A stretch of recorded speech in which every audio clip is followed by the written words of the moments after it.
Hello,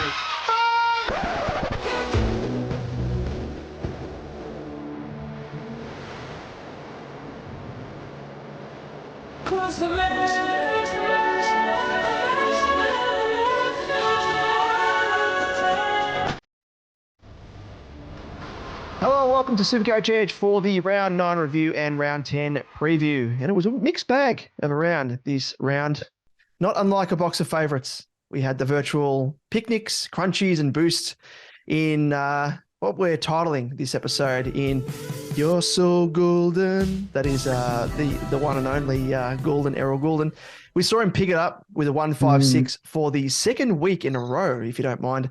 Then we had Hodor smashing down the door for a 151 and Marshall delivering a tasty 131. And then we had the, I guess you could call it the Turkish Delight of the box in the form of Sinclair's 65, English's 88, and Dawson's 89 from these so-called primos, which, fair to say, all deserve to go straight in the bin, much like the chocolate itself. Mm-hmm. Yes, and if there was anything worse than a Turkish Delight, I don't think there is anything worse than a Turkish Delight. No, that's the peak. Yeah, peak badness. Peak. It's like the opposite of a peak. It's the trough.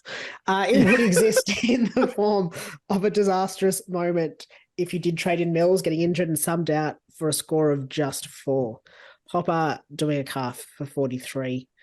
LDU doing a hammy, along with Steele and Laird both being rested and subbed off for what their teams are now calling minor niggles. It was a worry for some and not for others who managed to dodge the mayhem, as I think both of us did, Liam, largely. But as a famous man once said, life is like a box of chocolates. You never know which one you're going to get. And so too is SuperCoach. But of course, if you're not following us on socials where we post the latest news, post-match SuperCoach scores, and the odd meme or two, much like that one, you can do so via Twitter at SuperCoach_Edge, at DamoJ88. You can find Liam at LiamEvans_95, Facebook SuperCoach Edge, and Insta and TikTok. Also, SuperCoach Edge, just search on us and you'll find us there. Yes, but let's jump straight into it today. Let's kick off with the usual recap in the good, the bad, and the ugly.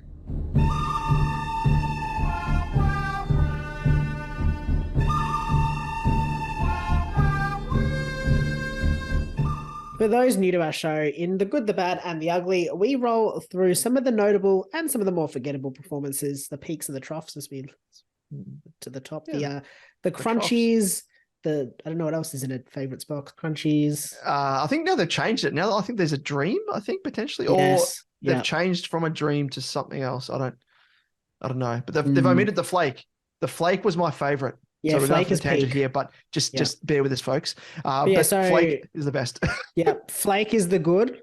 The bad is well, the ugly is Turkish Delight. The ugly is obviously Let's just say that. The bad is just, I don't know, something that's, I don't know, maybe the dairy milk. It's like it's solid, but like not really what you're here for.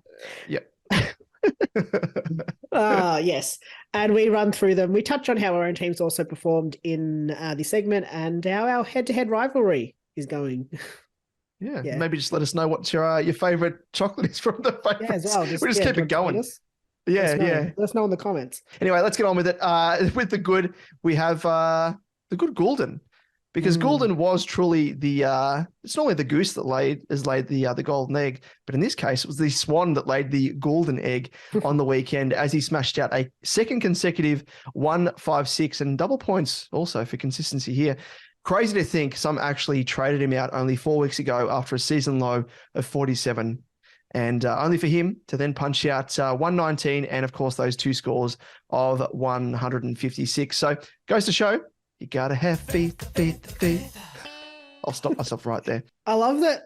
Even I think when he scored that 47, I'm fairly certain he was still in the top 6 forwards off memory. So it was a little bit short-sighted. I know a few people have also traded him out and now traded him back in after last week's score. So two trades there as well. But not what I like to do.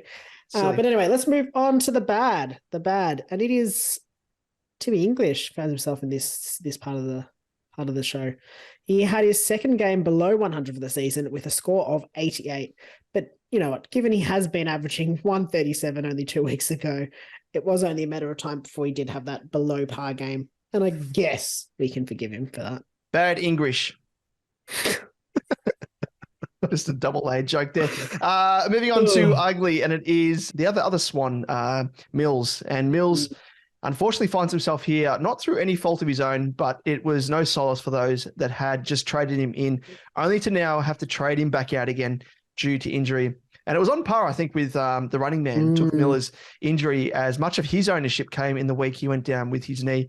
It's just rotten luck, really. Nothing more, nothing less. So unfortunate there for those owners, new and old alike. But I guess the silver lining, we always got to look at the silver lining. Again, no solace for those people who just wasted a trade and now have to waste another one on him. But by the time he comes back, as it has been reported as well, just prior to us recording this, is that he's been ruled out between 4 to 6 weeks.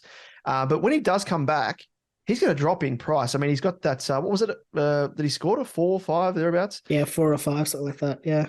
In his price cycle for, another couple of weeks on top of when he returns. So he's going to drop to around about, I reckon, about 400, 450K. So that's going to be a juicy, juicy price point. So imagine getting him as like your M9. Insane.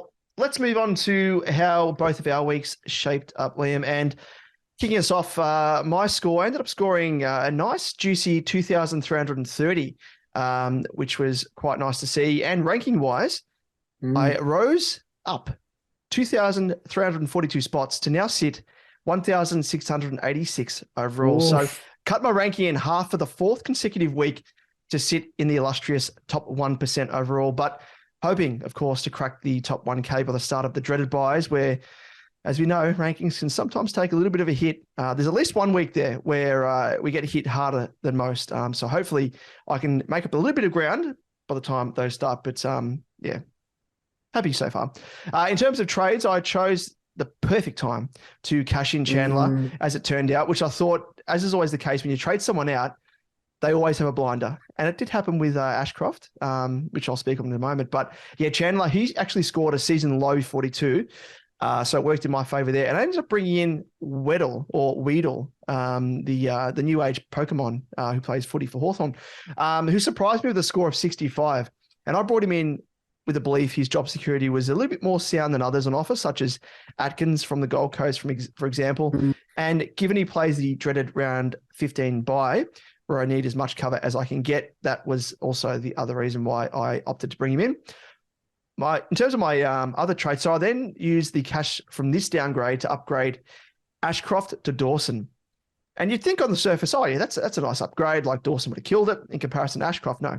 So as it turned out, I would have scored an extra 8 points if I didn't do that trade. That just shows like that's SuperCoach in a nutshell for you. And you can't always come out on top with the trades as I did with Chandler to Weddle. So bit of a 50-50 light and shade there. In terms of the captaincy, I was glad I locked in the VC score from the Pink Sweaty Pig and bypassed Bont, but more so Dawson, who I know some took the gamble on and would have been kicking themselves. And like I was about to take my seat at Marvel Stadium to watch my team just put in a putrid performance against the Dogs. And we were messaging each other like, do we take it? I was freaking out. Take it. And it was only panicking. I had the siren going. I had on the big screen. They were announcing the players. All the players were walking out to their positions. We had bloody Corey Durden lining up at full forward, and I was busy laughing at that. Again, that's another side issue, but Michael Voss, you're a dickhead. But there I was, and I had to think all amongst all that mayhem, do I lock in Clary Oliver? And I'm like, it's a Pink Sweaty Pig. He's done well for me since I've got him in. I know he's done good things for you, Liam, as well. But I saw that he'd scored the 120, and that for me is like the minimum. 125 plus is like lock in, automatic. And then as I locked it in, siren went, ball was bounced. I checked, and he actually dropped from 120 to 119. Not that it would have made any difference at all. I wouldn't have them in like, oh no, I'm not going to I'm going to change to Bont, even though I did try to do it potentially just to, and it said lockout. But no, it was quite funny, but it was crazy, wasn't it? Absolute mayhem. Yeah, absolute mayhem. Yeah. But overall, I am in a pretty happy spot with my team with 19 primo/keepers and the likes of Ryan, Mitchell, Simpson, Wilmot, and Chincotta, the main ones making bank for my last few upgrades. But first and foremost to provide cover across the buy. So fingers crossed they continue playing. As always, though, for a more comprehensive look into my team as it stands, along with the strategies and trades I'm looking at for next week and beyond, and how I'm also planning to sort of plan for my buys. It's that time of season, and a bit of an insight into this is probably the first time I've actually had to put in more decent planning, because otherwise my team talks would be like, oh, well, buys, just leave as is. Yeah, what are buys? But anyway, feel free to check that out. They are the mini episodes titled Damo's Team Talk, which can only be found on our YouTube channel as an exclusive bit of content. So Liam, what about you? I know you did well as well. Yes, I'm happy with what happened. I went up, scored a 2.279, so not quite the 2.330 I think you scored, David. But my ranking did go up. 7,000 I rose up the rankings. My ranking went down. Yes. Up 7,178 spots to 16,263rd overall. So I was pretty happy with that. And it's just funny. It's funny how scoring is so variable from week to week. Last week, I scored 2 points more. Yes, last week I scored 2 points more than I scored this week. And I dropped 1.3K ranks. But this week, I go up 7.1K. I mean, I know obviously week to week it's very different. It's just interesting to think about. Yeah. I also I made some trades. I brought in Josh Weddle, like yourself, David. I did consider Drury, but I ended up only making the one trade, and it was Cowan out for Josh Weddle to bank me 70K. I considered it's actually lucky because I was actually going to use a second trade, and I just decided against it, and there was no reason really why. But every player I considered to bring in scored shit. It was like I was considering Sinclair. I thought about Powell from Gold Coast. Yeah, that was probably the only two, really. They both just didn't score nearly what I would have wanted. So it was kind of worked out nicely in the end. So I did only make the one trade. I did try to play the game a little bit smarter this round. So I used a lot of loopholes and DPP swings to maximize on-field points, and it did work out relatively well. So I banked Ryan 77 on Friday night with the F7. With I did the same, did the same. And the only issue was that I then decided to move Sheasley to my back line because I figured Mitchell won't score more than Chandler. That didn't work out based off averages. Would have been what I did, but anyway, it was only 32 points in the end. Not an absolute killer. I took Oliver as my VC as well, so VC, but it's such a funny thing. If he scored 125, I wouldn't have even messaged you. I would just be like, lock it in, done. Scores 120, I'm like, do I take it? Yeah. What do I do? I'm like, it's five points, seriously. Like, what difference does it make? It's not like 100. But yeah. And then when he dropped to 119, I was like, this is the end. This is it. This is where it all goes downhill. It's such a weird game. Such a weird game. And the rules don't make sense in my head when I think about these things. But yeah, 125, I would have locked it in, no question. But 120, and you're like, what do I do? Well, it's kind of like, the difference between Bont and Clary on the weekend was 7 points. And it's like, oh God, I'm glad I locked in Clary. But it's like, well, if I locked in Bont, it still wouldn't have been the end of the world. Like it's 7 points. And again, that's like just as much as the margin as when we're considering a lock-in captain compared to like a VC, like, oh, do we take it? Do we not? It's strange psychology of coaches. Yep, definitely. And in terms of this week, I'm considering potentially another double down, I guess. So I can go bang in a week or two we head into the buys. But let's see what curveballs get sent my way before I decide on what trades I'm going to make. Hopefully none. Only one I think at this stage is Steele, but let's see. Yep. Let's take a look at the head-to-head, David. I was lucky enough to extend my lead, but am just glad, I think, first and foremost, to see that we're both scoring above par and continue up the ranks. So it makes it a little bit more exciting anyway when we're both ascending the ladder. Ascending or going down? I don't know. It kind of makes sense because it's a weird one because you're going up in rank. Yeah, it's that. Sorry, you're going down in rank, but you're going up the ladder to the top of the mountain. To the top, weird. It's funny, isn't it? Yeah, I don't know. It's very philosophical. Very very deep. Which chocolate do you like, Damon? Yeah, and exactly. that is the most philosophical of them all. Next, we'll be answering the meaning of life. What is it? But yeah, that's virtually where we stand. So just to break it down, so I am 8 wins, and you're just the 1 for the time being, and the differential is 479. See, I say for the time being because you can easily trounce me. I'm not coming back. I'm not getting 7 wins anymore. Even then, I wouldn't be in front. I've got no hope. I've got no hope. But I'm just glad I got that 1 win. It would have really hurt if I didn't get one. Hey, I don't know. What's the Lee Matthews theory? A goal a minute? Apparently his theory is the opposite. So apparently really? he says, apparently everyone uses it the wrong way. His theory is apparently like if you've got more goals than minutes, then you can't catch up. Yeah. But everyone does it the other way and they're like, oh, there's more, as long as you've got a minute per goal, you'll catch up. And he's like, no, it's like meant to be the other way, apparently, according to him. Oh, wow. But anyway, you go. but yes, there is more rounds. I could catch up, but I'm not banking on it. It's just a win a week. That's literally all it is. And you'd be, how many weeks to go? 13, 14 or something, thereabouts. So then you'll be 15 wins and I'll be 8. You just go on an absolute tear. Absolute tear. Yeah, it could happen.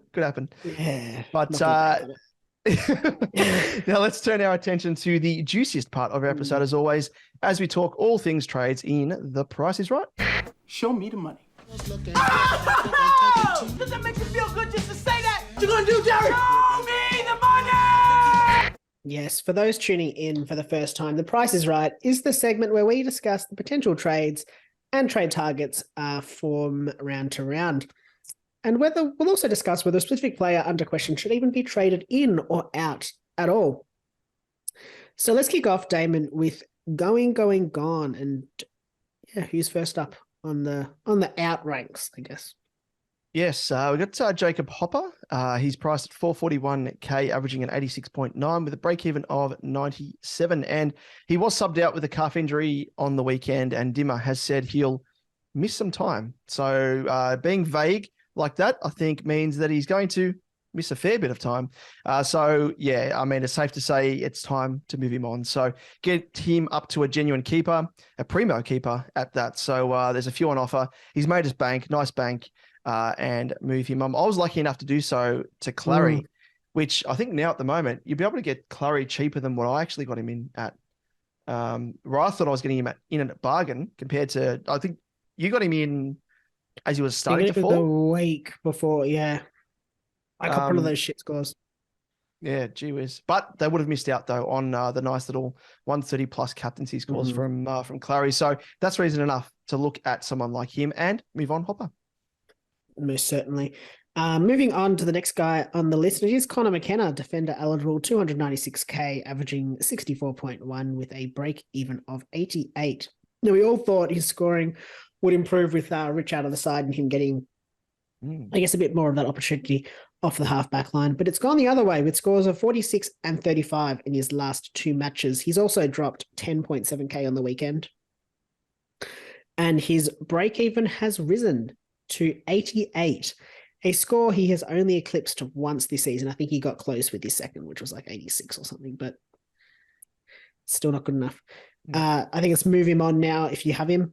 That's what I will be doing this week. Yep, absolutely. He's actually dropped almost, like Wilmot has gone up in price and he's dropped. So they're almost on level with each other. So yeah, he is one definitely to move on. Next up, we have LDU, otherwise known as UDL. He'll probably be on the sidelines now drinking UDLs if they're his drink of choice, which would be quite strange, but yeah, who knows? But LDU, he's priced at 497.9k, averaging a 106.1 and a break-even of 103. And if we said his season was going pear-shaped last week, and I like this from you, Liam, you've written this, I'd hate to know what type of fruit it is this week. What would he be? That again, philosophical. The Turkish Delight. Oh, it's not even a fruit. I've always wondered, is it like off sugar, Turkish Delight, because it sure tastes like it. It's like an off pear, like ground into like chocolate. It's filthy. But yeah, I reckon, he'd be the Turkish Delight fruit that you go out and pick from a tree like that and they package it. But anyway, LDU, he suffered a hamstring injury in their loss to the Power on the weekend and will miss a fair chunk of time. So move him on if you haven't already. And again, counting our blessings, Liam, that we got rid of him the week. You dealt with a fair more shit than what I did. You dealt with the late out in the first week that you had him. And then, of course, he was the late withdrawal for the team after team sheets were just announced. So he's dealt a fair bit of heartache to a lot of people that had him. So move him on. Yep, agreed entirely. Now, moving on, it is Cade Chandler next. Obviously, forward for Melbourne, 357.6K, averaging 73 with a break-even of 105. And now, he eked out his lowest score for the season on the weekend and dropped $400. So not the end of the world. But his break-even has skyrocketed to 105, higher than any score he has had this season. And admittedly, he has scored a 104. So pretty close. But we need to sensationalize it. Time to cut him from your side, though. He's going to bleed more cash, you'd expect. Just move him on. Move him on, yep. Totally He's agree. done his job. Done his job indeed. And tip of the cap there, because I reckon he is the cash cow. No one's going to eclipse him. He's the cash cow of the season. So how much has he made? Sheasel aside. Oh, Sheasel, of course, Sheasel. She's it's funny I forget about Sheasel. He's a keeper now. Because he's like a keeper / primo in his first season. It's so ridiculous. But yeah, Chandler's made us 234 Yes, very nice. at his peak. So what an absolute gun. Moving on to Callum Mills, who we spoke of. He's priced at 471.4K, averaging at 87.3 with a break-even of 164. So was subbed out of the game on a score of just 4, as we mentioned. And you'd expect, like Hopper, that Mills is going to miss a fair bit of time. And as we said, it was announced just earlier that he is going to miss 4 to 6 weeks with that calf injury. And his hemorrhaged cash also dropping 51K. And that was just this weekend, but you'll have to move him on this week. You can't afford to hold him. Pretty obvious there. But jump up to a nice primo.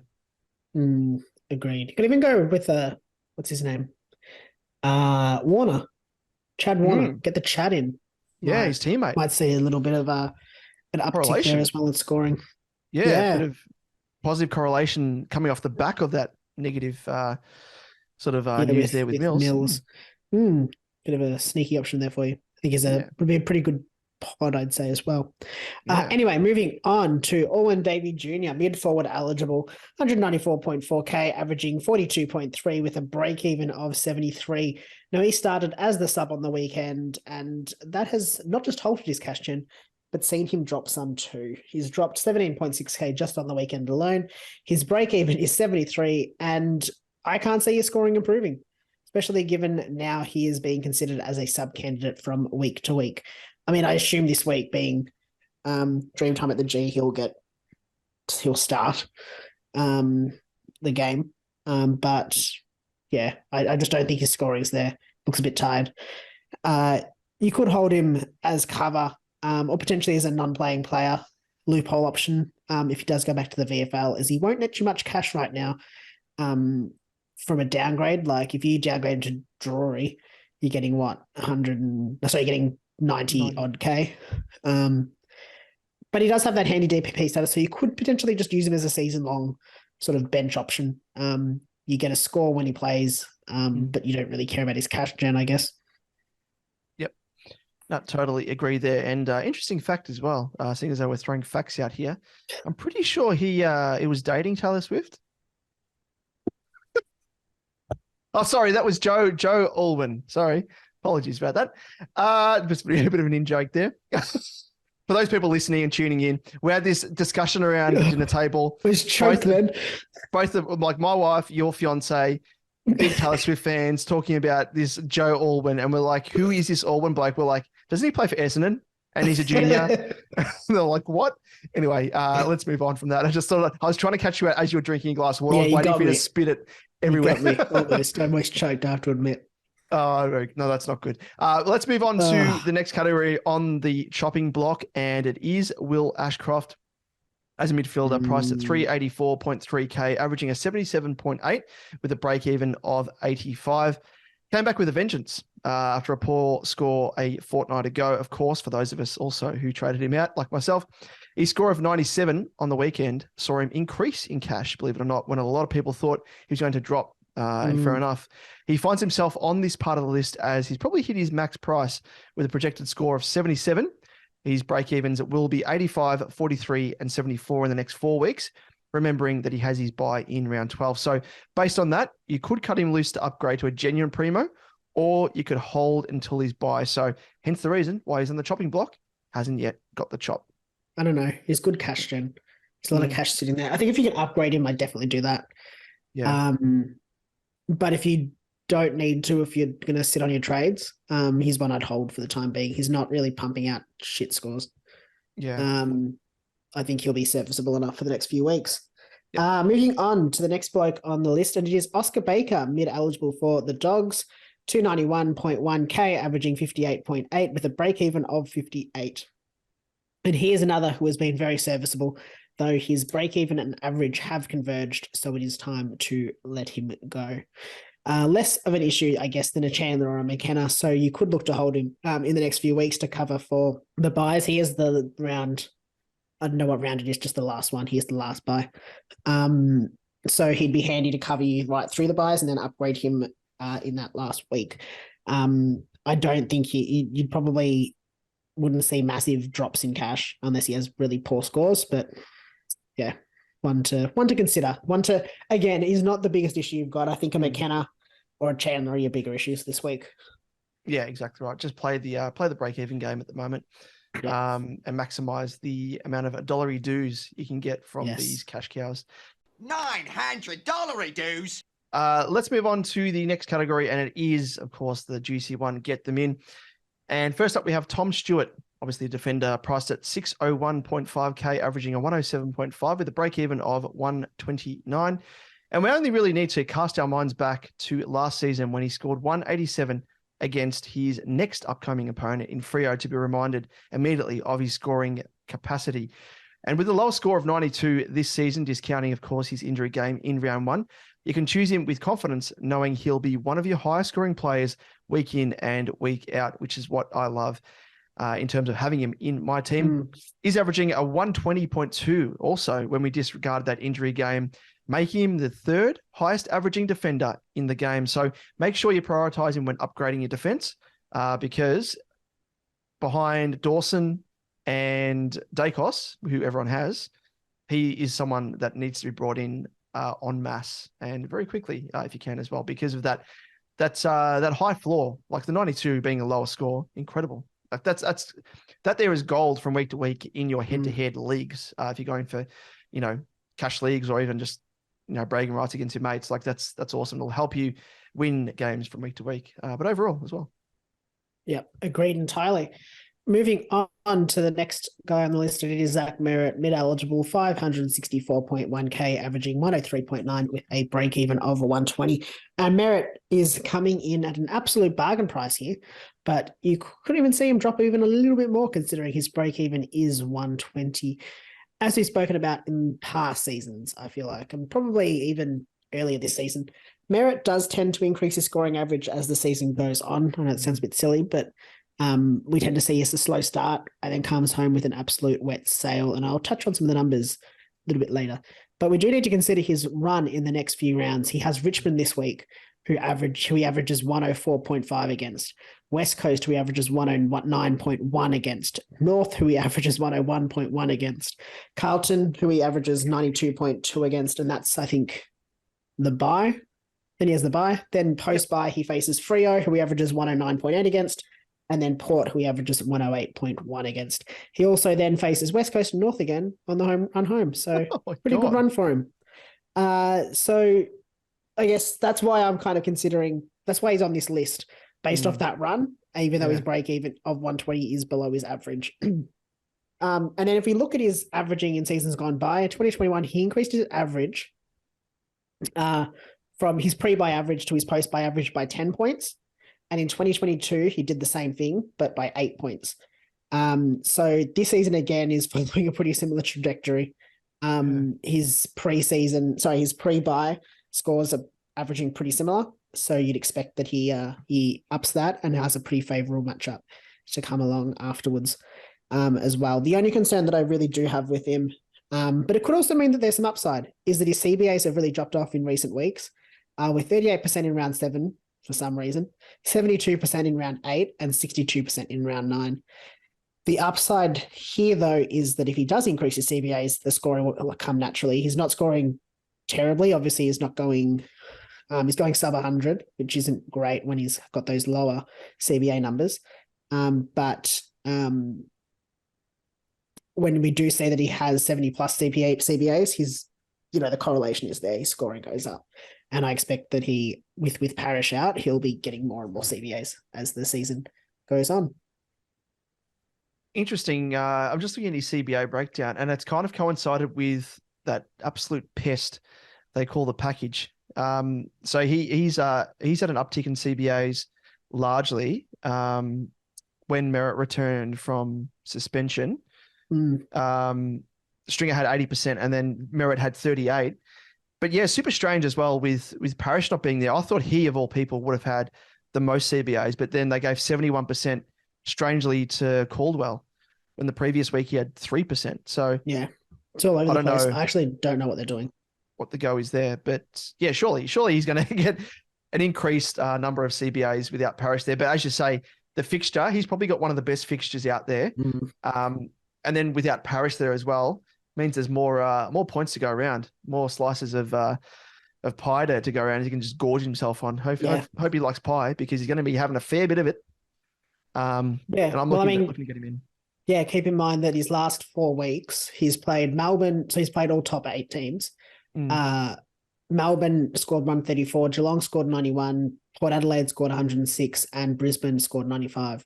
So not bad. Like, it's not like it's really poor scores, considering the opponent as well. So should see a nice uptick in scoring in the next few weeks, I'd expect.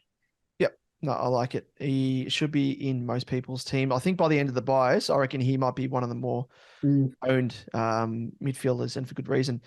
Likewise, this next guy as well. Yes. And he's a guy that is close to my heart for obvious reasons because I am obsessed with him. And he already probably knows that. It is Sammy Walsh, of course, as a midfielder at the moment. Could be a midfielder / forward in a couple of weeks' time.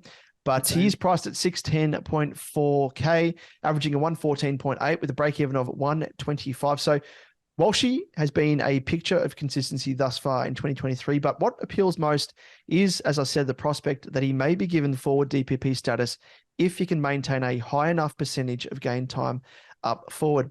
If he were to be gifted that eligibility, he would immediately catapult himself to the #1 forward spot on overall average and be a must-have. Like, I think it'd be a couple of point-something points in terms of average above Taranto, who's the highest averaging at the moment. Yeah. But the only downside is, to getting him now is he has the dreaded round 15 bye, which most of us will find most troubling in fielding a best 18. Mind you, I didn't even factor that in. It's just Walshy. I just get him in. So now I have to deal with the fallout. But, you can probably afford to wait in terms of that anyway. His break-even's 125. Even if he does eclipse that, he's not going to go up too much in price. But he's only got 7% ownership as well. So he does come as a bit of a pot at the moment, but it's only a matter of time, I think, before that increases. And as I said, especially if he gets that forward eligibility. And for me, it's going to be interesting because I had him penciled in to be a keeper in the midfield, and it opens up an extra spot for me to think about. It's a good thing to think about because obviously the most scoring is done in the midfield. So it's going to be a nice little issue, I guess, if you can call it that, to have. Agreed. Let's move on to the next guy, and it is playing very close to my heart. Yeah. Gulden, mid forward, 559.4K, averaging 108.3 with a break even of 7. I feel weird not having spoken about him until this stage of the podcast. If you don't already have Errol, though, number 1, what are you doing? Number 2, get him in. Seriously. He's currently the 4th best scoring forward and the 9th best scoring mid. So he's certainly looking like a keeper. I just don't know why people traded him out. Yeah. It hurts me. Hurts me. They're not listening to us, Liam. That's the issue. If that was your biggest issue, if Gulden was your biggest issue back then, I don't know. Your team must be absolutely flying. That's all I have to say. Yeah. Anyway, the positive though has been that in his last 2 games, he's been able to put together 156 points, and in 2 very different ways. One game with CBAs and one with absolutely no CBAs, 0% CBAs. Which shows that he's able to create an impact in scoring, especially in those different roles. With Mills set to miss at least a few weeks, you'd expect. I mean, I think you said, how many did you say before it was, Damon? 4 to 6. 4 to 6, yeah. So decent chunk. You're going to expect that he's going to have a nice uptick in scoring. I mean, we saw what he did in the preseason without Mills in the side. Could be more Gulden scoring coming up. That's going to be an absolute ripper for those of us that own him. Get him in. That should be everyone. What are you doing? Get him in. Get him in. If you don't have him, like, now's the time. Like, you should have had him at the start of the season, but like now is probably more than ever because of that opportunity. Yeah. Mind you, that it was funny as well because Mills's CBAs were starting to go up again. He was starting to get mid-time. So now it's not going to eat into Gulden's, I guess, scoring output as it may have. Yeah, interesting. But another guy that's had a bit of an uptick in CBAs is Zach Butters. He's a mid forward. He's priced at 564.1k, averaging a 104 with a break even of 57. And yes, that uptick in scoring by Butters has coincided with the uptick in CBAs, with those games above 60% CBAs producing scores of 89, 146, 94, 96, 125, and 139. So a bit of a correlation there, no doubt. And once again, looks like a reliable option as much, I guess, as he was back in the back part of 2022 when he was shifted out of the forward line finally and gifted a few more CBAs and ripped away from the wing. So, yeah, he's someone to think about. But again, in the back of my mind, I traded him out at almost the exact moment when he started getting CBAs and went on the absolute tear towards the back end of the season. So he's not quite in my burn book, but he's close enough. He's close enough. The melted butter. I don't know. He's one of those players you just like go, nah, I don't want him. Yeah, I don't know why. There's the way he plays. Yeah, I think that's it. I think watching him last week, I was just like, you just aren't built for like you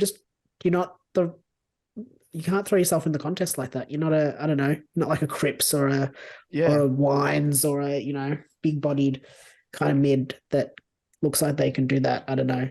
Scary. But he is also the fifth highest averaging mid or the 5th highest scoring mid.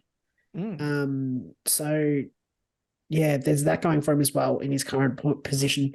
So him and Gulden, good little tag team there. Yeah. Moving on to the next guy on the list, it is Bailey Humphrey, mid forward eligible, 213.4k, averaging 49.7. with a break even of minus 59. And you got to be a bit careful not to chase yesterday's points with Humphrey, as he did score that 117 on the weekend.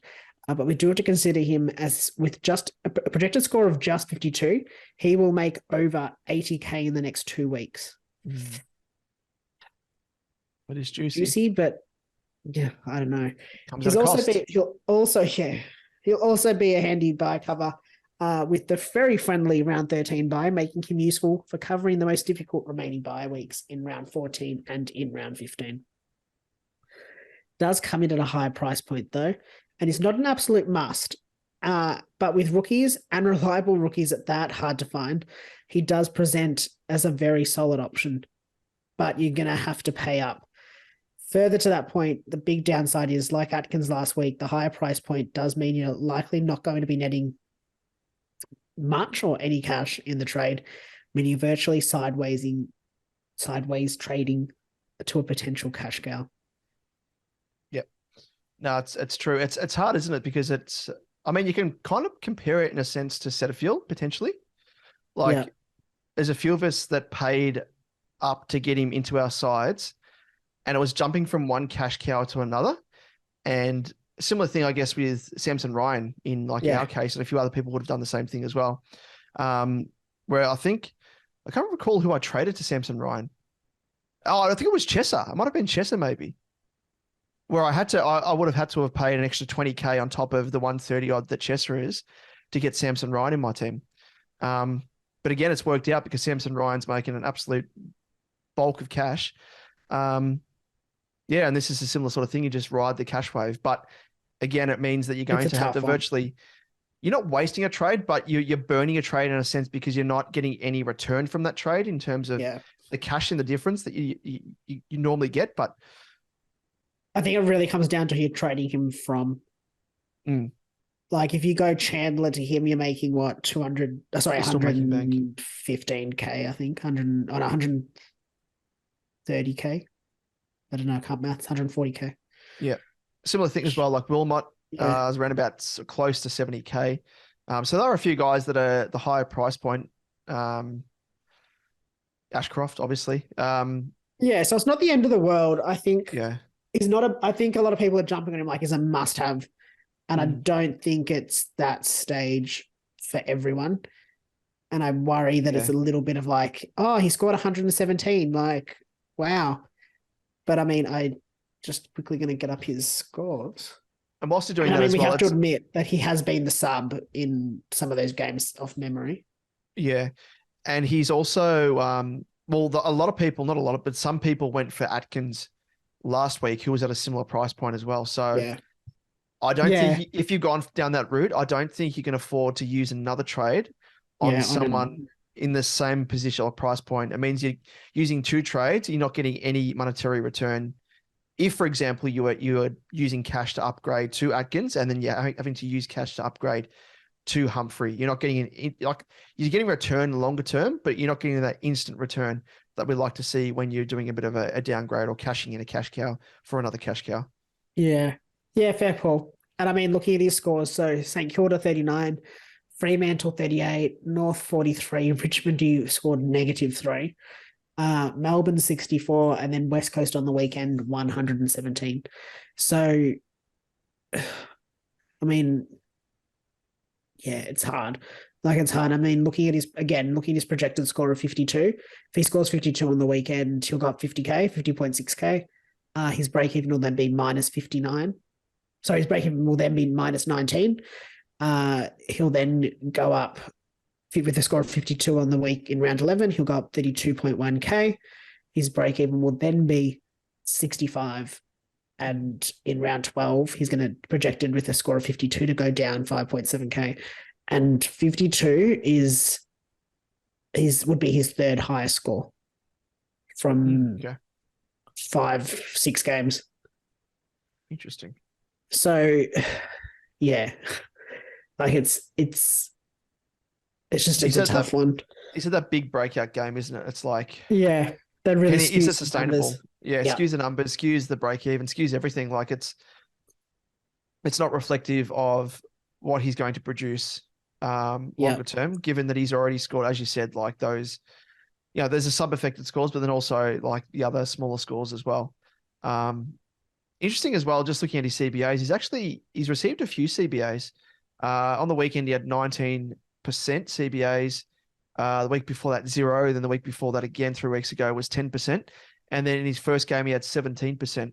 So it looks as though he's been thrown around like he was much in his under-18 champs positioning-wise. But, I don't know. Like, I can see merit in it. But like you mentioned from the top, it probably comes down to where your team's at. Because in my case, for example, I've already got 19 keepers and I'm down to 15 trades, I think it is at the moment. So I can't really afford to burn a trade to get in a higher priced rookie to generate the cash. I've already got higher priced rookies who I need to downgrade to someone like a Sharp, for example, who we're going to touch on in a moment, because that's going to net me, the most cash return. But if you've got bulk trades, I could potentially see reason for it. And if you've had trouble generating cash, go for it. But it comes down to your individual team, I think. Yeah, for sure. Yeah, and I mean, I'm just looking at his stats last week versus this week. He had 15 disposals last week. He had 20 this week. He took 4 extra marks this week. He laid the same number of tackles. He got no free kicks this week. He got 3 last week, and he kicked 1 goal, 1 this week, and didn't score last week. And he's almost doubled his score from 64 to 117. So it's just hard. I don't know. I'm now talking myself out of it. I think I was considering him because I didn't feel like I was too concerned about it, but now I'm wondering whether it is better to look elsewhere. But before we move on, it should also go without saying, and we're not going to touch on it too much, Clary, get him in. If you haven't got him, he's 660.1k, 660.1k, yes. And he's a break even of 121. You're not going to get him much cheaper. I feel like we keep saying that. Yeah. So you might get him a little bit cheaper, but I mean, his break even is 121. He's only scored below that 4 times this season. 1, 2, 3, 4 times. Yeah. He's that sort of score anyway is kind of like, as they say, for those people that play FIFA, the old FIFA, they used to say in the commentary, it's meat and drink, bread and butter. Virtually, it's like he can do that with his eyes closed. So on any given week, but it's more so the fact that he punches out those captaincy-worthy scores that we spoke of, that we benefited from on the weekend. If we didn't have him, for example, we still would have potentially had Bond. But it just opens up your options in terms of captaincy-wise, more so than anything. And apart from that the being fact that he said, gets a gorge on his hiney and extract the juice. That being said, SuperCoach Plus or Gold or whatever it's called, has him projected to, bottom out in round 12 at 628.4k when he drops after playing Port Adelaide, because he's only projected for a score of 103, which is his break even, go up to 149, then scores 116 against Freo, to then be at 628.4k against your mob, Carlton. And then his absolute basement price for the year is coming in round 21 against North at 621k. I don't know. I don't trust any of those projections. But in fairness, I will say, we'll touch on it a bit later, Port Adelaide is not a great team for him, average-wise. So yeah, that's true. But I'm not too concerned by that. No, not at all. I still remember like a lot of people in the preseason saying, which I must admit, I was a little bit worried about as well, but him getting tagged in the early rounds of the season, and he came out and smoked it with like 113, 135, 156, 121, went on the absolute tear. So it's Clary. He's immune to, he's like Superman. He's, what's his kryptonite? Nothing. No, get that pig juice in you. Yeah, exactly. I like how you just glossed over the fact that I said as a bit quickly. I was like, also the benefit apart from captaincy scores is you can suckle on the hiney and extract the pig juice. Yeah, as Jonas Goat mentions on YouTube all the time now. He's actually referenced the episode from The Simpsons where they're milking the rats, and they're giving the milk in cartons to the kids to Springfield. Milk. Yeah, milk. And then Homer goes there, and Lisa's got like the milk mustache, and she's like trying to kiss him, and he's like, ugh, slaps like the carton out of Bart's hand. Can I still drink it? Go nuts. All right. Yeah. Guzzling down on rat milk. So this is pig juice that we're talking about here. Okay, Clary. But anyway, let's move on to On the Bubble. Yes. Of course, the rookies. And first up, we have Harry Sharp, who we mentioned just before as a midfielder, priced at 123.9k, averaging a 54 with a break-even of negative 37. So has scored 40 and 68 and looks to be playing more across the wing in a semi-favourable role, I must say. Could be the one with the most job security of the bubble boys that we'll mention. But again, this isn't really clear cut because we're still waiting for Daniel Rich to return to the team. I think he's virtually the only one out of the best 22 for Brisbane that is yet to return. So ideally, it would be awesome to see him keep his spot on the team sheets on this Thursday. We're going to put it out there into the universe, manifest this, that Rich is named in the team alongside, not alongside physically, but in the same team as Harry Sharp to, give us that more well-rounded confidence in his job security going forward. But I think it may be a case of rolling the dice here. If not, But also, I must say, he comes with a bonus that he does play in that dreaded round 15 to help with that dreaded bye week. So it comes a little bit of a bonus there, and is someone that I'm looking very strongly at. And again, at that lower price point, 123.9 compared to Humphrey. If I was going to go Wilmot down to Sharp, it's going to net me around about 160 odd compared to Humphrey, which will only net me, what was it, 60 or thereabouts. So, yeah. Moving on to the next rookie on the list, and it is Thomas Berry, forward eligible, 123.9k, averaging 52.5 with a break-even of a -34, and he has been camped in the forward line, and his scores have reflected that with a 57 and a 48 on the weekend. He has some very shaky job security and could find himself out of the side as soon as this weekend, so watch for team sheets with both Ainsworth and Holman set to return to the side. So, yeah, doesn't have great job security and not the worst scoring potential, I guess, with the way he's going, but yeah, the role isn't great for really strong scoring. Yeah, agreed there. He's probably the least secure, the most shakiest of the lot in terms of job security. And then to round us out, we have Blake Drury, Drury Judy, as a lot of people are referring to him as affectionately. He's a mid forward. He's priced at bottom price, juicy, 102.4k, averaging a 34 with a break-even of -10. And scored well enough on debut with a score of 51, but only managed a 17 in his second game, even despite playing an extra 20 extra minutes game time, which was interesting as well. But his spot may be saved by the fact that the Roos sustained a whole host of injuries to the likes of LDU, Josh Marnie, Tucker, and Perez in the senior side. And then I think I heard as well Gota, even though he's playing at the other end of the field, sustained an MCL injury or thereabouts. So, yeah, they've copped a fair few injuries, so it may help him secure his spot long-term across the buys. But in terms of buys, he has a buy in round 15, which we don't like. So only really adds to the issues that we faced that round in terms of missing players to deal with already. Oh, I just want some more bargain basement prices. Yeah. Come on, Drury. Score another 51 for us. Yeah. Just on that as well, like I was thinking of potentially just in my own situation. I mean, his break even isn't the best, and he's at that lower price point. He's going to go up in price, no doubt. But could you potentially wait a week if you want to go for someone like a Harry Sharp, and use this coming week as a bit of a tester, test run? Let him have another extra week. Yeah, it'll cost you obviously, but I mean, you're paying for that extra bit of knowledge of security longer term. But something to think about. Yeah, something to think about for sure.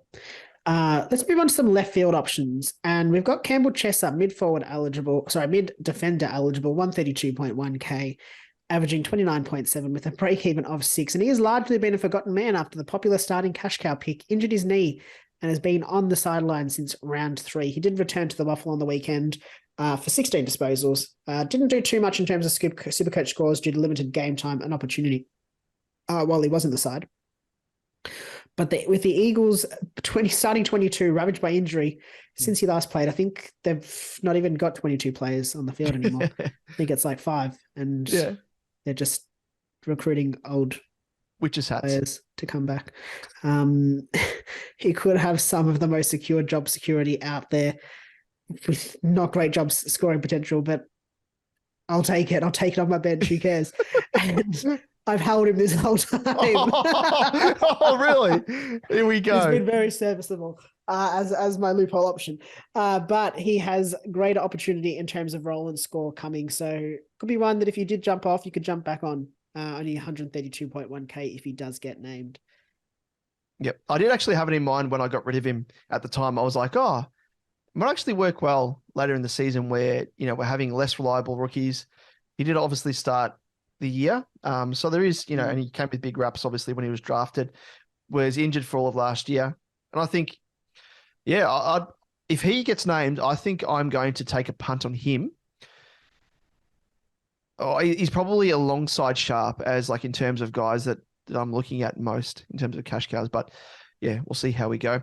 Let's round this out with Mitch Nevitt, And strange again that we're discussing him. Higher price point as a midfielder, priced at 207.8k, averaging a 50.8 with a break even of -25. So we wouldn't normally touch on a cash cow that has surpassed the 200k mark as an option to bring in.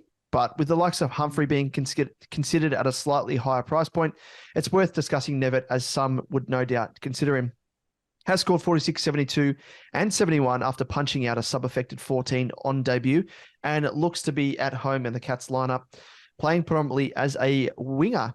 And Scott has heaped praise on the youngster and looks to be in the mold of a Blitzarves standing, which I had no idea until I was watching, especially on the weekend, at 193 centimeters with an aerobic capacity to play through the middle and various roles around the ground. So he's like a Blitzarves, he's like a Cripper. Good mark as well. I mean, considering his size, it checks out, but has already gone up 67k in price with the potential to surpass at least 120 if he can keep his spot and average. But with Stengel, Rowan, Danger, Bowes, Close, Guthrie, DeConning, all to return over the coming weeks, it would seem he would be an unfortunate omission at this stage. So given this, I think it isn't worth the risk at all for those people that are considering him. He could surprise, may stay in the side because he has looked actually pretty good. But I think with that pedigree of players returning, someone has to make way. And unfortunately, I think it's going to be him. You've got the biggest, cross against his name, and that is the fact that his coach is Chris Scott. And of course. I don't care how much praise he heaps on that. It's all false. It means nothing. Yeah. It means absolutely nothing. He's doing it to do us over because, he is the coach who shall not be named. The original, yes, the OG. The original, the OG. Anyway, let's move on to the weight options. And these all we've got here are rookies on the horizon. And we have Jai Clark, did obviously play as the sub, so not a great score on the weekend. Kane Baldwin, Cameron Fleeton, Phoenix Spicer, James O'Donnell, and George Wardlaw due to the Roos injuries. Just keep in mind that they could be up for some options going forward. Yep. And just on that point as well, in terms of high-priced options, Wardlaw is one of those. He's 193.8k. So again, think about that when you're considering someone like Humphreys, because again, you may have to pay that higher price point. But anyway, Liam, it is time for me to take the helm, whack on the hat for one of the rare moments, and toot the horn, because it is, I'm the captain now. Look at me. I'm the captain now. Yeah, sorry, the horn wasn't working as I was saying it. The horn was just saying what it was.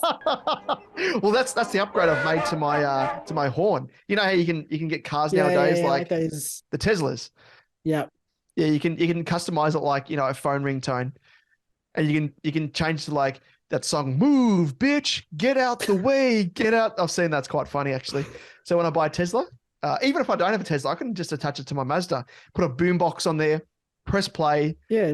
And then seriously, what do you need?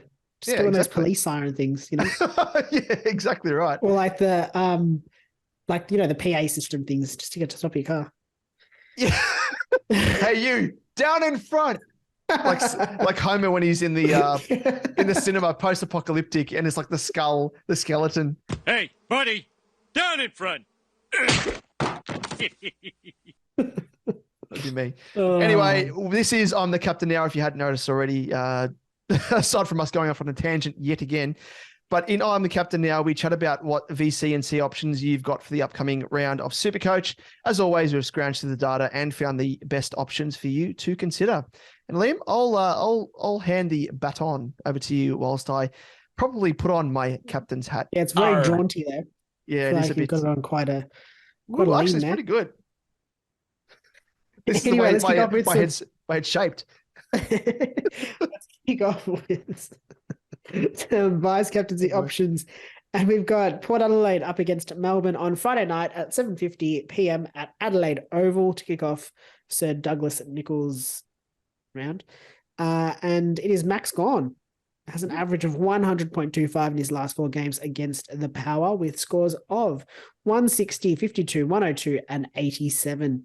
But Port give away the most points to rucks in the last 5 weeks. So, yeah, could be looking good for those owners of Maxi Gone.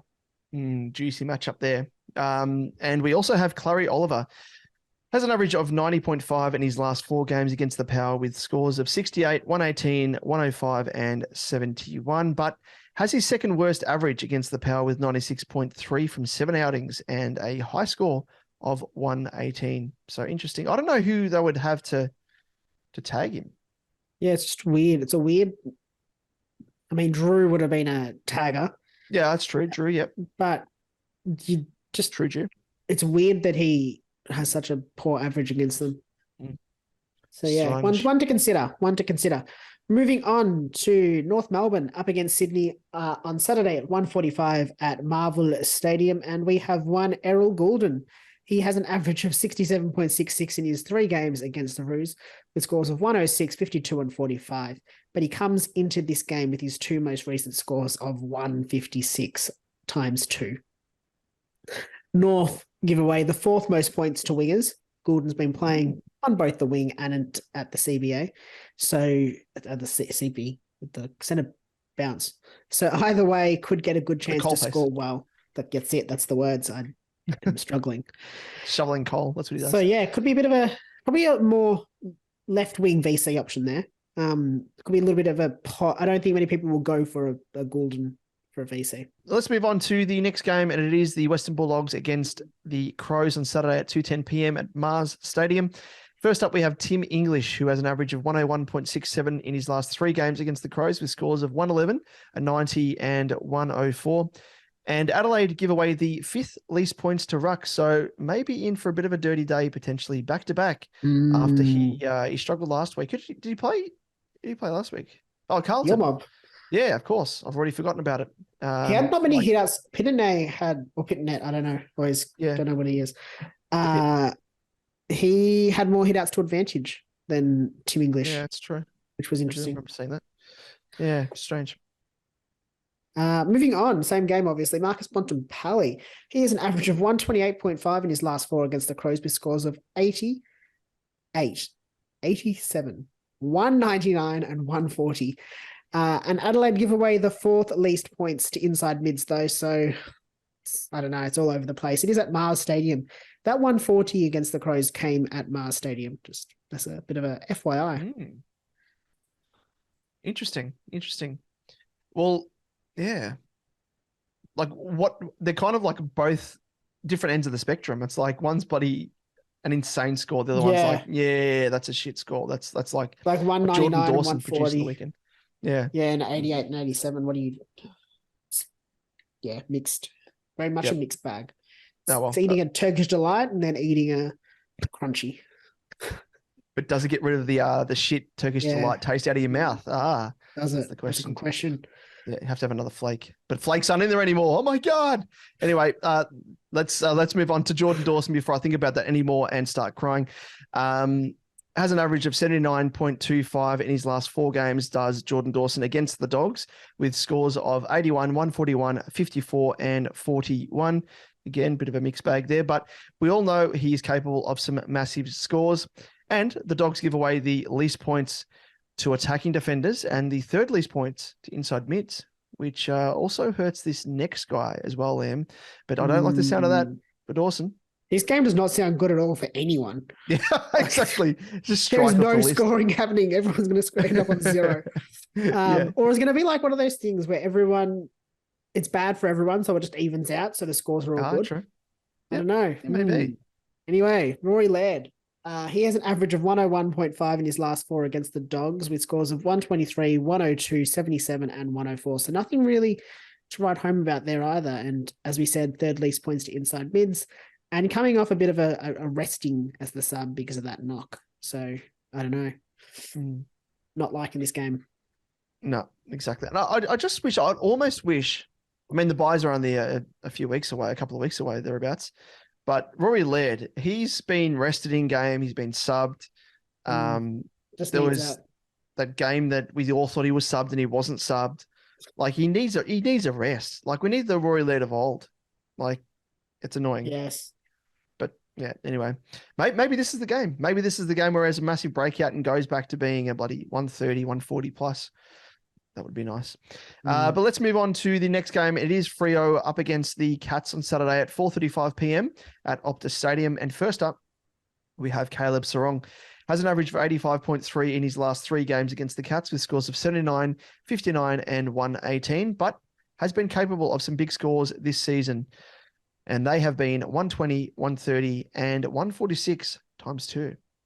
But the Cats give away the least points to inside mids. So it's going to be a tougher task for him to replicate those big scores, especially now as well that Brayshaw has sort of come back into form a little bit, not so much on the weekend again, but apparently over his little niggles that he had that Justin Longmuir was talking about, but who knows? He's an option. I don't know. This whole round is not sounding good. Like I feel like we had not said this team gives away a lot of points. That's true.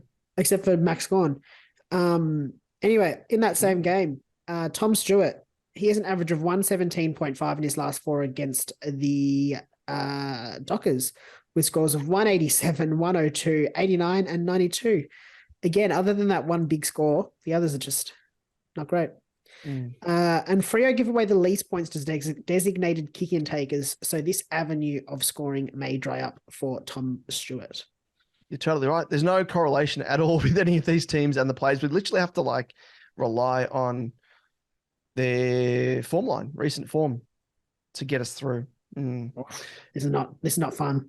No, this is not fun at all. This is going to be a little bit of a hard one. So next up, let's move into the I guess what we can term the captaincy options for these later games. I mean, you can consider going for a VC and a C amongst those that we already mentioned, but we have next up in this game Essendon v the Tigs on Saturday at 7:40 p.m. at the MCG. First up, we have Zach Merritt, averages a 133 in his last 4 games against the Tigs with scores of 150, 102, 137, and 143. Now, that's what we're talking about, Lam. Yes, we like it. We like that. That's good. I like it. Yes, and on the other side of that match, we've got Tim Taranto. Now, Essendon give away the 3rd most points to inside mids, as I can attest to. However, probably not the most reliable despite his solid form in recent weeks, with only 2 of his previous 6 big scores, captaincy-worthy scores of 120 plus. So, yeah, unless you really want to, I don't know, throw a Hail Mary. Yep. I don't know if it's a good option with Timmy Taranto. Yep. That's interesting. That's the opposite to what we've been saying. It's like there's that correlation there with the matchup, favorable matchup. Yeah. His form's been good, but hasn't been quite good enough. He'd definitely be a captaincy option in AFL Fantasy. I'm looking at that for my team. But yeah. Let's move on to the next game. It is Carlton v Collingwood on Sunday at 3:20 p.m. at the MCG, and I am dreading this game as a Carlton man because we're going to get absolutely smashed. But hopefully this man comes out and scores well. It is my boy, Sammy Walsh. He averages a 133.5 in his last 4 games against the Pies with scores of 123, a 193, 105, and 113. So a bit of a favourable matchup, at least for those 2 more recent scores against Zippers. And Collingwood actually give away a positive number of points to inside mids. Yeah. So hopefully that works in his favour. I like it. Yep. Not much, but just a little bit. I'm taking us to the bank. On the other side of the field, though, we have Nicky Dacos. He has averaged 70 in his 2 games against the Blues with scores of 59 and 81. But we all know what he can do. And Carlton give away the 2nd most points to attacking defenders. So he could be in for a big one. Or will he be tagged? Please, no. But do it, please, because he should be tagged. But yep, not for me. Starter as a sub, could be a starter. If he is named in the starting team, that to me, as a Carlton man, I can tell you firsthand, they will be using him as a tagger because he does not. Sorry, Ed, I love Ed, but he shouldn't be in the starting team. He was used for his leg speed, I think off the bench, and the running carry that he can provide, but his kicking is not good. He's not good. So watch for that. He's played forward a little bit as well, hasn't he? He has, yep. So again, kind of like that Ben Keys kind of mold, I guess. Yeah, negating forward. Mm. But then there's also Hewitt as well, Georgie Hewitt. So there's a couple of options that could run through him and do a bit of a tag team combo. But let's move on to this last game here. It is the Giants up against the Saints on Sunday at 4:40 p.m. at Giants Stadium. And we have one standard option here with Rowan Marshall. And it is because partially the GWS give away the second most points to Ruckman, which is juicy. And the fact that he's hit form in recent weeks also with scores of 159, 107, and 131. So he's hitting his straps at the right time. Bit of a slow start to the season. Some traded him out to their frustration, and more so now that they'd be seeing that he's scoring quite well. But yeah, he again plays in the last game, Liam. Can you put the captaincy option on anyone playing in the last game? You can. I mean, fraught with danger, apparently. There's no law against it. You can do what you like. Yeah, you can do what you like. It's not against the law. You're not going to get arrested by the SuperCoach police. Thrown in SuperCoach jail. Do not pass go. Do not collect $200. Thanks for the free parking. I can just imagine you rocking up with your little captaincy hat on, being like, "Mate, you're under arrest." Yeah, I'll be wearing this exact hat. Yeah, they were like, "Who the hell are you, mate?" And I'm like, "Oh, well, I'm the SuperCoach superintendent, and I'm also the wallet inspector." Wallet inspector, like Snake from The Simpsons. Wallet inspector. Oh, here you go. I believe that's all in order. I can't believe that worked. Hey, that's not the wallet inspector. But yeah, anyway, enough with that. Let's jump into our little captaincy head-to-head, Liam. What say you in terms of where you're thinking of going? Oh, well, first and foremost, how did we go jump last into week? what happened last week? Yeah. So you picked Clary Oliver with your number one pick, who scored 119, and I picked Lockie Neal, who scored 109. So a very, very close one. Only 10 points in it, which was nice. You but you closed the ledger a little bit. 3 wins for you and 5 wins for myself, and you obviously closed the gap by 10 points. The pink sweaty pig delivered yet again, and I think there's a bit of a correlation there. I have to go him every second week that I can, because he's delivering me wins. That's literally all there is to it. That is it. Yeah. And this is a week where I have the first pick, and I have zero clue what I am going to do. I love how we just like rolled through the VC and C options, and off the back of that, we're like, who do we go for? None of them. Maxi Gorn. Gorney. Or Mr. Gorney. Yep, I like it. Who am I going to go? I would have gone Gulden, I think, otherwise, just for a bit of fun. Yeah, that's true. What about Walshy? Walshy is an option, but I don't trust my mob, and we're going to get absolutely smashed. So it's going to be a tough ask for him. I'm going to go for your man. I was very close to saying my Bond, other option, but I'm going to go for Zachary Merritt. Surely he's going to be in for a big game. Yeah. Yep. So let's lock her in. Like it. Very nice. Liam, what comes up next? Now we get to answer some questions in I Got to Know. Hey, I got to know. Very good. And there's been a few questions that have been sent in this week. Last second as well. We did a bit of a call out last second. Like, if you want any questions answered, send them through. And there was a flurry. It was actually a couple I've added there as we've been recording it. You'll probably see a couple of newbies there. Yes. Let's do it. So first up, we have Brad Dorr at Brad Dorr 4, and says he's asking the best downgrade options this week and hopper replacements. Pretty common question, no doubt. Haha.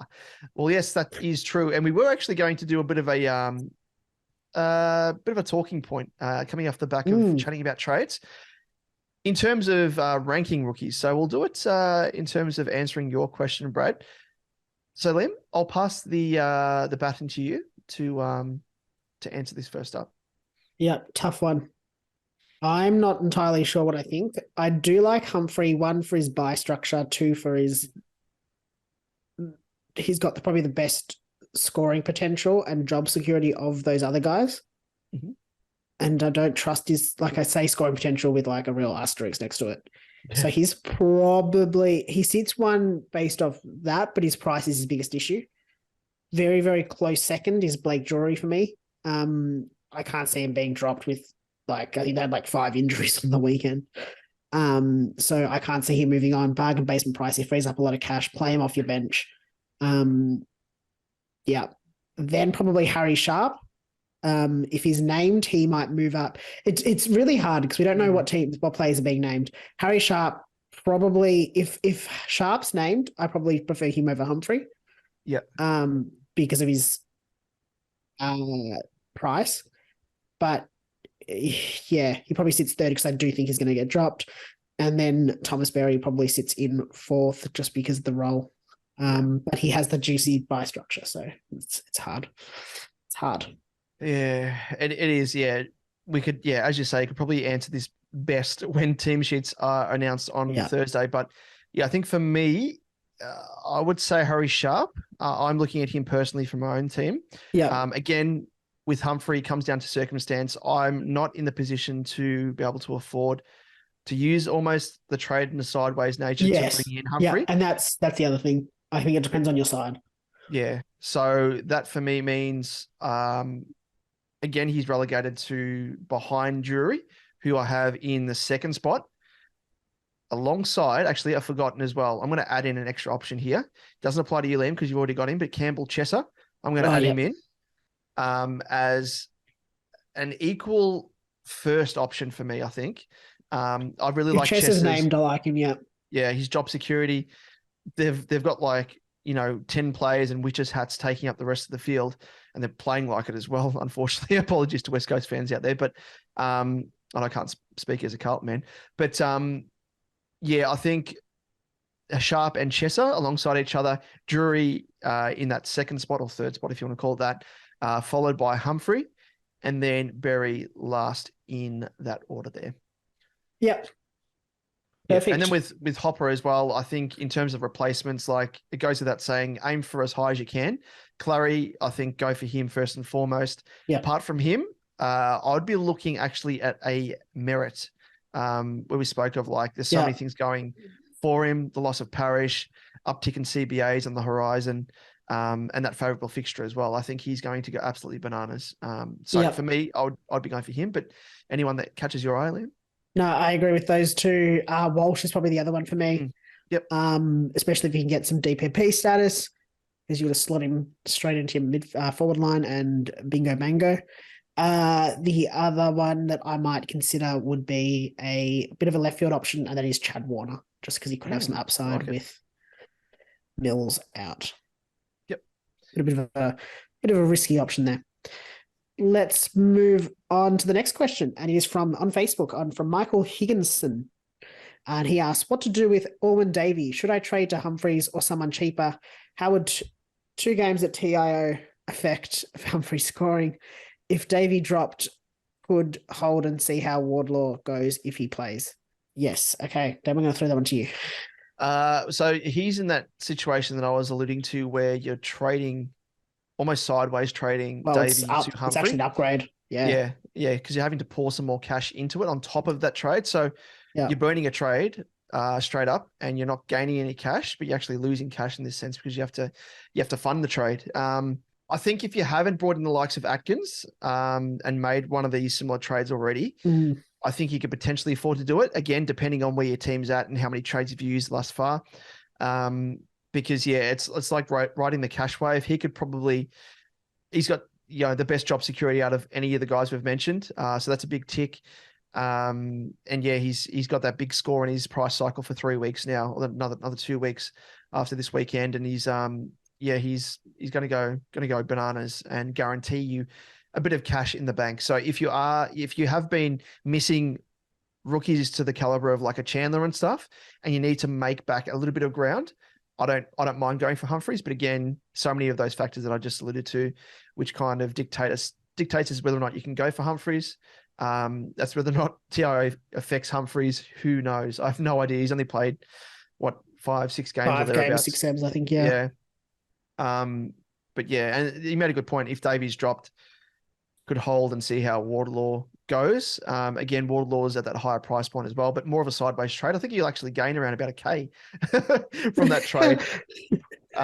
Provided Davey doesn't play, yes. But yeah, and you use him as a loophole option if you can. Because that's kind of what a lot of us have been doing with Roberts from Sydney and Johnson. Yeah. Whilst he's been suspended. So use it to your advantage if you can. But if you're not in that situation to bring in Humphries, I'd be looking to bring in a Sharp or a Chesser maybe. But yeah, that's just me. Any thought? I have nothing to add to that. I think you nailed it in every way. I don't have anything else to say. Very nice. Well, I'll throw this next question to you, Liam, and it's from James Chatterton on Facebook, and he asks Jeremy Cameron for F5. So that's obviously his personal situation, given the specific F5. What do you think? Can he fit into the forward line that's already crammed with, Taranto, Dunkley, Rosie, Cogs, and Sheasel potentially if you've got him up there, and then maybe a Gawn, maybe a Walsh as well if both of those guys come in? Like, is it worth it? I don't think it's currently worth it. I mean, he is the current sixth highest ranking forward. Mm-hmm. So does technically fit into F6 at this stage. Though, I mean, I don't like key forwards. I don't like key forwards at this stage of the season. If you trade him in now, you're going to have to hold him for the whole season, in essence. And we've seen volatility in his scoring. He scored 66 on the weekend, 87, 88, 106, 119, 156, 77, 149, 80. That's his scores. Dating back to round one. And his price has fluctuated. He started the season at 501, is now 523, but he hit a peak of 591. So he's all over the place in terms of his scoring. I personally wouldn't want to trade him in at this stage of the season and get him because you're going to have to cop that volatility. I'd probably be waiting until the end of the season, maybe 5-6 weeks out. Then if he looks like he's in some good form, then that's when I'd be considering a player that's a key position forward that you can play off your bench as well. Sort of your F7 almost, or an F6 who you could loop in with an F7. Yeah, those guys that have the really big ceiling but quite a low floor, and that volatility, as you said, is pretty crazy. Similar price point at the moment anyway, but it's no doubt going to rise. But Maxi Gawn, if he gets DPP, because at the moment he's priced at 518.3K, for a similar price point, I'd be waiting a couple of weeks for Gawny and get him into your team. Jeremy Cameron. Agreed. When I read that, I initially thought maybe he made a mistake and meant Darcy Cameron, because Jeremy Cameron hasn't been in the best form in recent weeks, as you mentioned with the scoreline there. And for those people that are looking at Darcy Cameron, I know a few people are trading him in according to the most traded in plays. He's actually the fourth most traded in player in terms of my screen anyway, for guys that aren't in my team, with 3.9% of people going for Darcy Cameron as well, which if you're going for him, 55, just as a bit of an aside, 55 break even. Would you do it, Liam? For me, it's a no. Yeah. No, because we haven't seen. I don't want to pick a player coming off injury. Yep. In their first week back, I'd want to wait a week at least. Yep. And again, opt for Gawn. Gawn's the better alternative to him. And you're going to get the same coverage as a forward ruck coverage if Gawn gets it. Agreed.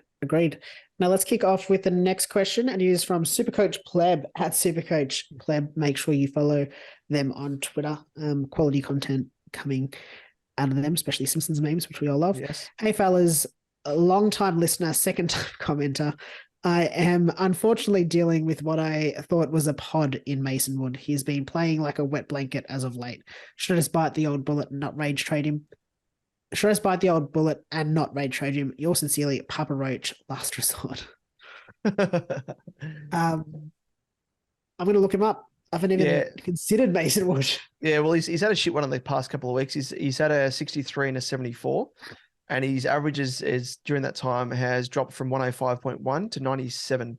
Prior to that, he had 4 tons and scores of 89, 98, and 97. So he's had a bit of a downturn in form, it looks. Again, depends how many trades you've got up your sleeve, SuperCoach Pleb. And the rest of your team, Yeah, rest of your team, how it fits in. He's a midfielder as well. I had no idea. I just assumed he was a forward. No, he plays across the wing. Yeah. Strange. But I thought in SuperCoach he would have been a midfield forward, because I mean, traditionally at the Roos he was playing a forward, and interesting. I think at that price point, 476.9, you can't really get anyone of quality unless you've got a bit of money in the bank. You'd probably have to look for a DPP swing, I'd say there. Yep. And even then, I don't know what you'd get Yeah. for that price, really. 476. And yeah, it depends as well, because we don't know what players you don't have in your team that you're missing. Like you could tip in a bit of coin to go for like a Cogs. We assume you've got Rosie. Yeah, assume Liam you've got Baker, Gulden. 473.3k on a bit of a tear. No, not the baker, not the candlestick maker. He burnt us bad last year. Never again burn book the Swiss Army knife, as we call him, because he doesn't have a set role. Bloody Hardwick. Yeah, I don't know who else you could go for. Maybe a Sinclair. He's dropping at the moment. You could trade up to Sicily, maybe.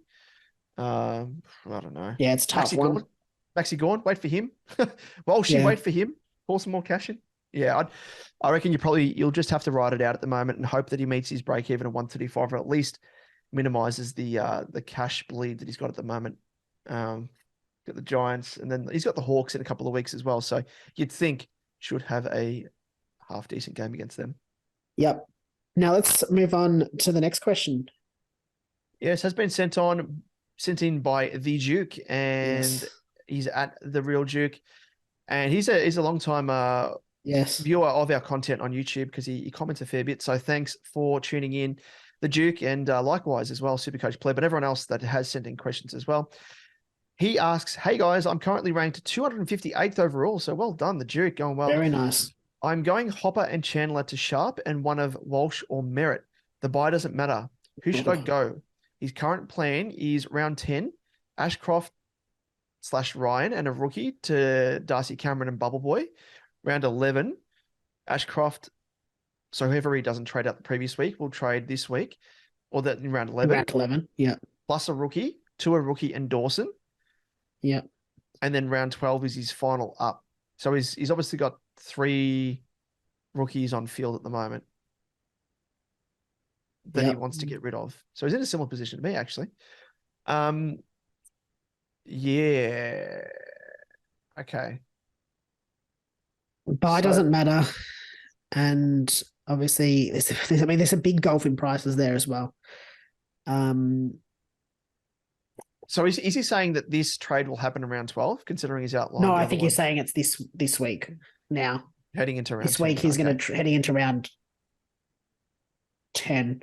So I think he means after round 10 he'll do the Ashcroft, Ryan, and rookie to DCAM, I'm assuming. Okay. Yeah, gotcha.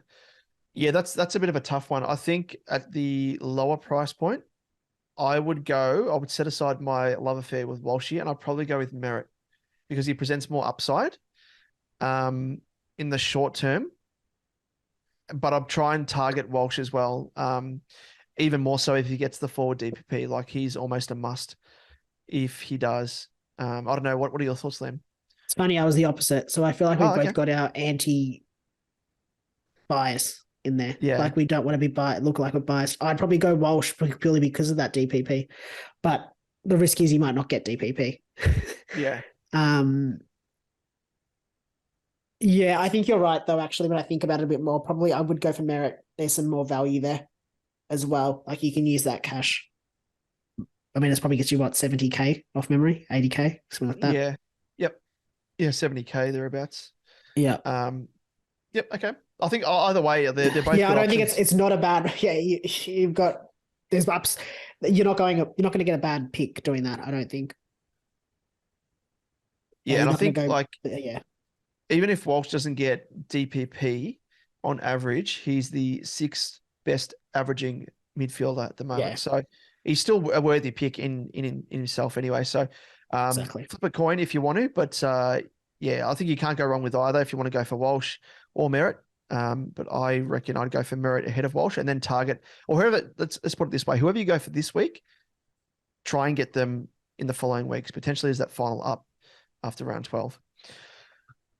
But Liam, before we wrap up things, let's run through our SuperCoach Edge Cup group results after round 9. Yes, our SuperCoach Edge Cup public group leader is the carryover leader yet again with Rehab with his team Colin Good. He had a round score of 2,293, a total score of 20,693, and is overall ranked 9th, which is up from 15th last week. So he is absolutely flying and climbing as well, which is good to see. Yeah, incredible. And he's in one of my long-standing cash leagues, the Hot Shots. Shout out to them and shout out to Rehab. You're absolutely killing it, mate. So keep going, great guns. The top scorer for the round was Jason with his team Woolly Roos with a round score of 2,465 and a round rank of 10th. So well done there, Jason. And for our Patreon exclusive group, the leader is T Prostitutes Inc. Yet again, that's Jonas Goat. Jonas Goat. Round score of 2,196, a total score of 20,250, and he has an overall rank of 505, so he's 505th overall. And Damon, you took out the weekly top score yet again with 2,330. Hitting my straps. Very nice.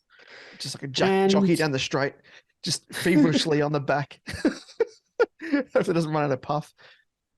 And in terms of the Patreon exclusive Cash League, do you want to run through the results, Damon? Yes, so we had Popper Ball FC with a score of 2,148, defeated by Caro's Crushers, 2,294. We had the Sharpshooters with a score of 2,212, defeating our father-in-law Tankers, who scored 2,073. Church of Parish, aka ULIM, Did I get a win? 2,279, and you defeated finally 618 Emper, one of our longtime supporters. Yes, sorry, 2,043, and rounding it out with myself, DJ Trade a Lot, scored 2,330, defeating Black on White, who scored 2,107. And must mention as well, league ranking, a bit of a shout out to all of us here. We're ranked 12th overall, 12th of 1,156 leagues that are structured with, I assume it's just up to 8 players, which is what our league is very structured. good. So, very nice. Well done, crew. Well done. Very nice. And let's have a quick look at the ladder. In first place, we've got Brett with his team, the Sharpshooters, on 28 points. He's 7 wins, 1 loss, and sits with 5 wins in his last 5 rounds. Damon, you sit in second. DJ Trade a Lot, 24 points, 6 wins, 2 losses, and 5 from 5 in your last 5. In third place, we've got Wade with his team Carps Crushers. He sits on 20 points, 5 wins, 3 losses, and he's won 3 of his last 5. Peter with his team Tankers, he sits in 16th. He's won 4 matches, 4-4, and he has gone 3-2 in his last 5. Matthew with his team Ton 618 Emper. He has 12 points, and he is in 5th place based off his points, total points for the points. He has 3 wins, 5 losses, and has gone 1-4 in his last 5. Scott Arthur sits in 6th with his team Black on White, just under Emperor on the same number of points, 12, but below him based off point differential. 3 wins, 5 losses, and 0-5 in his last 5. Popper Ball FC, Dylan, he has 8 points and sits in 7th spot, 2 wins, 6 losses, and has gone 1-4. And I sit on the bottom of the ladder still, but I'm coming. Here you are. Coming from nowhere. I've had 2 wins, 3 losses in the last 5, and I have had 2 wins in total, 6 losses, and I have 8 points on the bottom of the ladder. I just did that in the complete opposite order. But you're not the least scoring team either at the moment, so you got something going for you. Yes. So yes. You're on your way back. I'm coming. Yep, you're coming. Take off. Good morning, as we say. I'll see you there. And that brings us to the end of the show. But before we go, where can our listeners find us across our socials? Yes, on YouTube, if you search SuperCoach Edge, don't forget to like and subscribe, and just just have a watch. On Twitter, you'll find us at @supercoach_edge, Damon at DamoJ88, myself at Liam Evans _95, Facebook, Instagram, and TikTok, search Supercoach Edge, and that's where you'll find us. Very nice. And as always, thanks to those that have got around us on YouTube by subscribing to our channel and helping us in our pursuit of hitting 1K by the end of the season. So if you haven't already subscribed and are keen to help us on our way, we thank you in advance. And we've had a few people subscribe off the back of the latest Team Talk mini episode that's put out. It was this morning, I think it was, it was this morning. Thanks again to those people that are watching, consuming our content, enjoying it. I was going to say, what's the saying about cockles of your heart? Fills the cockles of your heart? Is that? Yeah, I think so. Warms, warms the cockles. Warms. Yeah. Yep, exactly. During these cold mornings. Anyway, that's it for another episode. Thanks as always for tuning in. All the best, of course, for the round ahead, and we'll catch you same time, same place. See you guys.